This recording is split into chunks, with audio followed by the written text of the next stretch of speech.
Good day, everyone. This is Woman to Woman, and I'm your host, Miss Nene. And I'm your host, Lisa. Good morning. We just want to give our condolences and prayers to the people in Florida and anyone who has lost anybody in their life. It's a sad time, but we're praying for you. Okay, so now we have a guest. I'd like to introduce Casey. She's just going to give us some feedback about the Generation Z. So first off, I'd like to know, Casey, what motivates you to do the things that you need to do? Let's talk about it. All right, Casey, we know you here. I know it's new, but if you remember last week, we was talking about Generation Z. Me and Nee were talking about our children. We love them, but how we couldn't stand them. But you know, it's an everyday process. But now we have a guest in the house, and let's tell us your age, Casey. I'm 18. All right, so she's part of Generation Yes, Z. she's a 18-year-old female.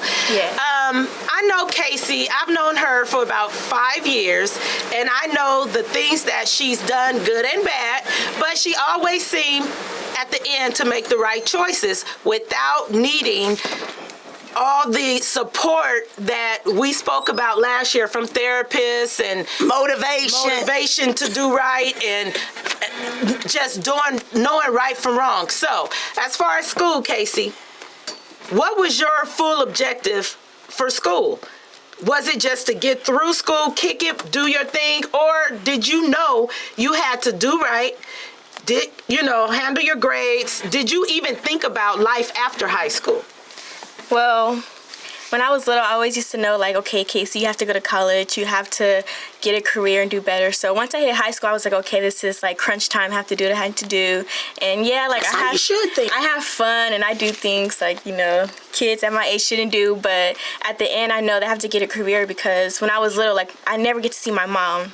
She was always at work. So part of me is like, I have to get a better career so I can see my kids and do better for them and raise them instead of having someone else do it while I'm working all day and all night long. Okay, so that kind of goes back to what I said. I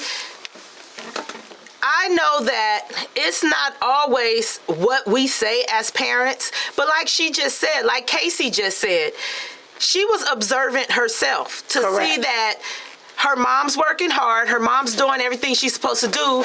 Her mom's not always there, but I know her mom as well. She was there when I was in Casey's life. Her mom was very present. But her mom was working to give her the needs that she needs. Right, and so the wants. It amazed me that you said you sat back and watched that, observed that, and decided how you wanted to live your life so that you can be the strong woman that your mom is, but still have the time. So you're looking to choose a career that will allot you all those liberties. But how did you get there? Because I know you did things that I got on you about, but it never reflected in your grades or anything. How did you decipher going to this party midweek? You're 18 now. You had drinks in college. In high school. I know. We've discussed. College is next. But in high school, you tried drinking and doing all this stuff, partying, but you were always where you needed to be on time, and your grades reflected that. How did you deal with your peer pressure and reality? Did you separate it, or was it one? Was that your reality? Yeah, it's one. It's like you have to do what you have to do, but then you also have to have fun, too. You can't just be stuck in a house all day worrying about studying. Like, that gets boring most of the time. True. So you just want to go out, step out, do what you have to do, but then you have to realize you have to, go back to school and do what you have to do to succeed in life. But I like to have fun. That's just part of me. But what part of this, where do you think other kids get lost in translation? What's the problem? What's going on in your generation where you can say, I'm kicking it, I'm partying, I may even had a few drinks, but tomorrow I'm at first period and pulling in A's. I know your grades. But versus one of our kids who we spoke about so freely in part 1, who can't seem to buckle down and do both. What happens? Well, I want you to answer a different question before that one. Can you remember it? Can you come back to it? Or yeah. You need to? Okay. But in your mind, because you're talking about balance, because you said I can't sit in the house, understandably. So were you concerned about any consequences? Oh, yeah. Like, did you say, well, if I do this and this, then I'm going to get in trouble, so I'm not going to be able to go party and have a good time? Or did you just, like, didn't care? You didn't think about the consequences? Oh, no, I care about the consequences. Thank you. Yeah. See, that's the difference. You're one of the good ones we're talking about. Because there's so many kids we spoke about in part 1, and you know our programs or whatever, but these kids do not care about the consequences. You have friends like that? Yeah, I have a couple. And so what happened? Well, you hear that? She said a couple. A couple, yeah. Thank you. But you're not influenced Because you by are it. who you hang around. Yeah. But you're not influenced by it. Because she only has a couple. So she's the influencer. She's the leader. Are you influencing them to do right? Yeah. Exactly. But what? If they don't listen to their parents, you're not going to listen to me either. That's just how I think about it. Because I tell my friends all the time, you shouldn't do this, you shouldn't do that. But a lot of the time, they'd be like, okay, Casey, you just talking. You just a good girl. But you still say it, though. Yeah. Even though that's true. We all say that as parents. You don't listen to me, who you going to... But at least you still say it. So as a friend, you're still voicing it. Yeah. Whether they take your advice or not, there's nothing you can do about that. You're in a leadership You care. position. Exactly. You're a leader. Wow. She didn't answer your question. Okay, You remember? I don't remember my question. All Lisa. right, then let's move on. Okay, people. Well, my next thing is, in a regular everyday life, how much of social media do you think affects your life? Honestly. I think all of it does, because, Wow. yeah, I can't put my phone down. If my phone break, I'm getting a phone. I'm buying a phone. I'm using someone's iPad. I'm going to someone's house to use their phone, because that's what entertains me. That's just what gives me, like, life. It gives you life? Yeah. Especially And since this is that It generation. gives her life, this girl. is the Generation Z. This is her heartbeat. Boom, boom, boom, boom. it's the entertainment. It's the drama that goes on. But some of the things that The drama. Yeah. okay, but some of the things that go on that you open yourself up to on social media, it doesn't affect you. Like, after you see the same fights being taped, the same Person in the media. you know, the same over and drama. over, the redundancy. I mean, it doesn't play a role in your like. How do you separate reality from this if you're always connected to this? How do you separate it? I don't know. It's just... Sure you do. It's just, you just cave into it. But I never, like, really went in and tried to do the things that they do, because I always care about, like, what's going to happen to me. Like, say if I get into a fight at school. I'm scared to get into a fight at school. Like, I don't care about fighting, but at school I care, because that goes in your record. But you too pretty to be fighting anyway. That ain't what we do. But see, that's the That ain't what we do, but I understand. But even in those situations, she's still thinking about the consequences. She said that goes Right. on your record and it will affect you later. Yeah. So there are so many kids out here that are basically lost. Maybe it has to do with social media being their mommy and daddy. Is that it? Is that what we're hearing? Let's get back to social media, but you can answer that question first. I mean, it could be social media, because I talk to some kids, like, I'd be like, what's going on? Like, why are you doing this? Why are you doing that? So I'm just like, I just do what I want to do. I don't have to listen to my parents. They didn't do anything when they was little, so I should do what I want to do. I don't know why y'all think we didn't do nothing, but we did. We But lived a full. But my thing is, flavoring. why do you even Life. care about what's on? Like, why do you even care about other people's lives? Like, everybody is so engulfed in all these stars' lives. Like, Yeah. Not even stars, not Lisa. affected, It right. could be the kid that lives 3 houses true. down. Like, what difference That's does it posting make? what they're eating for breakfast, lunch, and dinner. Girl, this You food know, is ridiculous, isn't just it? all that. What But is? it is so ridiculous that you guys even care. What you said is entertainment. Okay, Yeah. so my question is, do you ever use it for school? Like, does it help you for projects, papers, like anything school-wise, or is it just all social? It's all social. Wow, that is horrible. Wow, I'm so confused. And I'm thinking, the internet is a good tool. They can do their own work and they can research stuff. But you're saying you really don't use it like that. I mean, when I have to, yeah. If Google, yeah. But if I'm going on Twitter, Instagram, let me just say, Casey parties a lot. But wait a minute. Do you use just regular old-fashioned books? No, I haven't read a book since like elementary school. Shut up. Yeah. Not even on the phone, on the tablet, and stuff? No. What? Yeah, no. Wait a minute. You gotta read novels? I don't know. They use even the teachers are. No, but she's saying not even electronically. I'm gonna need you to read a book, okay? I mean, they've been telling me to read book, but I just go on. No, I'm gonna need you to read. You go where? On quiz, like I cheat my way through the book. I never read like a whole book. No, I'm gonna need you to read, okay? Well, let me ask you something. Well, here's my. You're smarter than that. She is a smart. I know. Here's another thing. We spoke about in part 1 how we really did not care for our kids. We laughed and joked. You know we love our kids. You know my kid.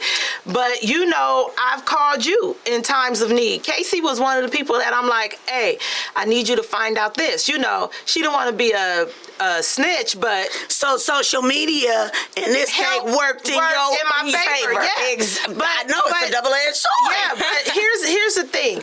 We were saying how we don't like our kid right now at this age group. How do you feel? Did you go through a stage when you didn't particularly, I know you love your mom, your parents, but did you feel disconnected and didn't want to deal with her? Sure. Yeah, all the time. Like what? Like, elaborate. Okay, so if I be like, okay, my tattoo. Okay, so I got a tattoo, and I asked my mom, like, oh, can I get a tattoo? And she was like, no. And I was like, well, okay, what age did you get yours? And she was like, 16. I was like, okay, what was it? And she was like, my ex-boyfriend's name. I was like, okay, so why can't I do mine? Like, let me just get it. See, that's what hurts us. When we try to share our past with y'all, and then y'all think y'all have the right to do it because I did it, mama did it, so I can do it. They use it against you. And so that's why I am a firm believer and an advocate. You lie to your kid until they are mature enough to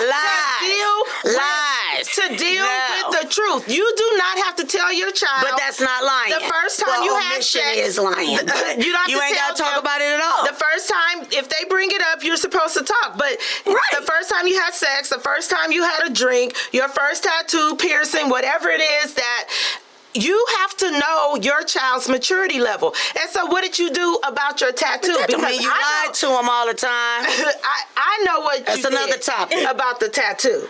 What did you do? Well, I basically just, I wouldn't call it blackmail, but tell us more. Need to hear more. Okay, well, I was going to get it anyway, but see, that's what I mean. You were going to get it anyway. Wait a minute, but let her tell the story. I need to hear more about this blackmail. I was going to get it anyway, but I didn't feel right, like, not telling my mom about it. So I told her, and I was like, okay, well, I'm going to get mine. She was like, of what? And I was like, oh, just a little bitty K on my back. How old were you? 17. Okay. And so she was just like, okay. Now, when my dad found out, that was a whole different story, but... How did that work? Yeah, how did your dad react? We was at a banquet, and he seen it on my back, and he was like, what is that on your back? And I was like, oh, it's just a little henna. You know what henna is, right? Yeah, we know. And he was like, oh, okay. And he asked my mom, he was like, is that a tattoo on Casey's back? And she was like, yeah. And then it went downhill from that. He was just like, why would you get that? Da, da, da. But I feel like I done what I'm supposed to do. Like, I get good grades. I don't get in trouble. So why can't I have a tattoo? Why can't I do it? Like, I have a question. I got to go first on this one. Okay. But when did your mom say you could get a tattoo? She just said she blackmailed her, kind of. Right, no, but I mean, wait a minute. Wait to 18. But they had the conversation, but we don't know what her mom said. Did your mom say wait till you were 18? That's why I'm asking. No, she was just like, okay. Okay, so she didn't say anything. Mm-mm. So yes, but your question was, why can't you just do what you want to do? Because there's rules, and your mother said no. But I do right.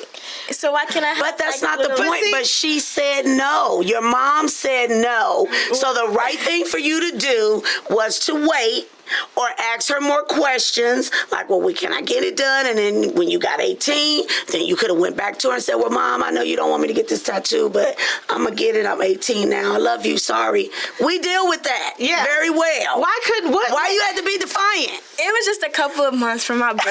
I was basically 18. No, but see, that's how they justify when they do things that we ask them not to do, because they say, well, I mean, I did what I was supposed to do. I didn't see anything wrong with it. What's wrong with it is I said no, and that's just the end result. But see, that's what I'm dealing with. That's what she's dealing with. That's what a lot of parents are dealing with in your generation. Just say 2 months. But the difference is, I would love to have that problem with Casey. So would I. See, so if that happened between me and my son, we'd be cool, because you doing everything straight, your grades good, everything good. Now, all of a sudden, you go get a tattoo and just a couple of months for your birthday. Okay, I'm going to be a little upset, but it'll be okay. It's not going to be a life-altering situation in the house. Even though you should have waited, but that's not the point. It's the fact that you're still so obedient and good. And even then you said, well, I had to go to my mom because she was feeling convicted. Yeah. Exactly. Okay, well. I'm going to need you to just touch my child or something, give him some conviction. But as long, I was disobedient, but that's good that I told her, right? Yes, it is. That's what I'm saying, because you felt convicted, so you still went to her before you did it, because it's all in your mind. Once you think it, 9 times out of 10 you're going to do it, or you have to fight against it. The battlefield is in your mind. So you thought about it, and then you went to her, and then she said what she said, and then you said, I'm going to do it anyway, and then you still went back. But see, this was minor. Right. So many other kids are dealing with major events but have that same mindset. But this seems major when we've been dealing with crap since 14. Yeah, well, when we're dealing with window creepings and all kind of stuff, this is minor, you know. But it may have been major to them, right? But it's so minor, you know. Exactly. Like overall, you're like the closest thing to being perfect, if there is a perfect child, in my mind. No. But I do have another question. Like, let me go back. How do you feel? At what point did you dislike or didn't want to deal with your parent? Because, you know, as parents, I can just wake up, say good morning, and get on. I kind of know the age. Be safe, and I'll see you later. Yeah, but if we want to hear, because I know I've heard her call me some ungodly things under her breath, and the only thing I could say is, you better not let me hear it. You know, because I know what I said to my mom when she closed the door. You know, so at what point did you start knowing that you were separating a little bit, you know, from up under your mom's wing, like using your own mind and everything? I want to say like sophomore year. It's just what she wanted. It's just not what I wanted. What age is that? Sophomore year? That could be 13, 14. That's what I thought, 14. It could even be 15. 14 was my number. 14, 15. That's what I saw in my boys. So you said what she wanted for you is not what you wanted. What you mean? Like she kept pushing nursing on me. Okay. And I don't want to do nursing. Okay. And I don't know. It's just what she wants is just not what I want. Like she wants me to do this and do that, but I don't want to do that. I want to live my own life and you will. You will. But did you just say, Mom, hey, I don't want to do nursing? Yeah, but I know. So you said she didn't listen? I know. Yeah, she don't listen. Yeah. So when you talk to your friends, do you think a lot of your friends have that same mindset? Like my mom just doesn't listen, or my parents don't listen? Yeah, a lot of us do, because you guys expect us to live to you guys' expectations. True. Which is not okay. Like we want to live how we want to live. We want to make our own mistakes. We don't want you guys to tell us. You will. You will. But you will. In this situation, I think that we went through it with our parents. You know, our parents knew right from wrong. When you're in the middle of a situation, sometimes your judgment is clouded. Exactly. If you're on the outside looking in, or if you have life experience, sometimes we see things as parents, just like our parents did, you know, that you don't see. That you don't see. And why is it so hard? I guess I'm being a hypocrite, because I was getting ready to ask her, why is it so hard for her to just go out on faith with what her mom said? But I'm thinking back to when I was 15. Right, you didn't want to do it either. My mother literally tried to keep me away from a boy and took my distributor cap off my off my Nissan Sentra, and I hopped in the car, turned it on, and it wasn't going nowhere. It rolled down my driveway. I got out, left that damn car in the middle of the street, and walked to his house. I remember that. So, oh my goodness. But my thing, back to when you saying your mother wants you to go into nursing. Now, I know how you feel because I've been where you've been. Because my grandmother and my mother was Mercedes, so I had the same issue. But my point is, as a mother now, what I hear your mother saying is that's what she wants you to do. But more than anything, she wants you to get higher education. Yeah. So even though she hears you and she knows that you don't want to do it, she still wants you to get a higher education. Now that's how I see it. So why can't you see it like that? Like, well, she just want me to get a higher education. Casey, let's answer this one together, because I feel like the child right now. I didn't even see it like that. You dissected that whole... No, that's just how I see it. It's just higher education. I mean, I want a higher education, but that's not what you want. I'm saying that's what your mother is saying. I know you're saying she's pushing you to go into nursing, and you tell her, hey, Mom, I don't want to do that. Yeah. I've been there because my grandmother and my mother was a nurse. I was pushed into the same thing. But the whole thing is just higher education. She just wants you to get higher education, I promise you. Just go to college. She don't care what you do. She do, but you ain't told her, so she got to live with it. So what are you going to do? I want to do speech pathology, but she thinks... What is that? Like, you help kids speak, like autism kids. Oh, okay. Yeah, school me. Give me some education. That's great, Case. It is. Yeah. That's wonderful. That's like when they pull your kids out of school for speech. Yeah. Oh, that's what it's called? Speech pathology? Yeah. That sounds like you working with some cells or something. Yeah, but she's... I'm gonna fight you. You guys, my dear co-host Lisa is just dated herself. I don't even know how old she is right now.